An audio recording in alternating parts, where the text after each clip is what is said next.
Doctor Strange in the Multiverse of Madness is quickly heading our way, and with it, we'll get to see several possibilities of what could happen in the future. Strange's future beyond Multiverse of Madness seems unclear, but I believe that after battling Wanda, he'll be taking on another familiar threat of the past, and it has to be Karl Mordo of MCU's Earth 199999. This path exacts a heavy toll. Okay. What is up, my fellow cinema buffs? Today we're going to talk about why Mordo has to be the main villain in Doctor Strange 3. By now, most of the leaks and promotional material have confirmed that the Scarlet Witch will be the big bad in the Multiverse of Madness. Using the Darkhold seems to have corrupted her. We'd see her attire constantly get darker as she continues to perform spells from the evil book of magic. So she will obviously be taking on Doctor Strange. But she won't be the only one.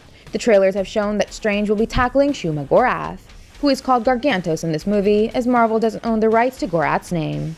He will confront an evil variant of himself, and he seems to be battling Master Mordo as well. We haven't seen Karl Mordo in the MCU since 2016. He has probably been ridding the world of sorcerers who are quote-unquote unimportant. We initially thought that since Doctor Strange 2 takes place almost 9 years after the first one, maybe the Mordo we see in the trailers is the same as the one we saw in Doctor Strange, and over time, he has taken on this new comic-accurate look with the dreadlocks and everything. That's not true. Since he has been fighting Strange in the first trailer, the assumption seemed quite fitting and made a lot of sense since Mordo had to return in this film. But apparently, that's not the case. New updates from the film confirm that Mordo from the trailers is actually a variant. He is Master Mordo, who is the Sorcerer Supreme on a different Earth. He probably took this mantle after the Doctor Strange on his Earth died. This dead was the one who could have begun the Illuminati team based in the trailer. And after his demise, they would have built this memorial statue for him. Just as Wong took over the Sorcerer Supreme mantle after Doctor Strange blipped in Infinity War, Master Mordo would have done the same and joined the Illuminati squad. He is the one who apprehends Strange for having desecrated the reality on his Earth, and he brings Strange in front of his compadres so the Sorcerer could answer for his so-called crimes against the multiverse. Now, rumors suggest that this Mordo variant is also a villain alongside Wanda. We got a shot where he was attacking Strange, but I personally think that's not what's happening over there. This shot takes place at the Illuminati headquarters, and we also know from the trailers that Wanda will attack this place and blow it to Kingdom Come. She'll fight a Captain Marvel variant, and probably the other Illuminati members as well. So when all hell breaks loose, why would Mordo fight Doctor Strange when he should actually be fighting Wanda? If you look at the shot of him attacking Strange in slow-mo, his target seems to be Strange's handcuffs. So I think that he is trying to break the shackles so Strange could help them fight Wanda. My point is that this variant Mordo may not be the villain as the rumors suggest. Marvel is only using a variant Mordo here so they could use Chiwetel Ejiofor's talents without turning him into a villain just yet. They want to save the villain of the original Karl Mordo on hold for Doctor Strange 3.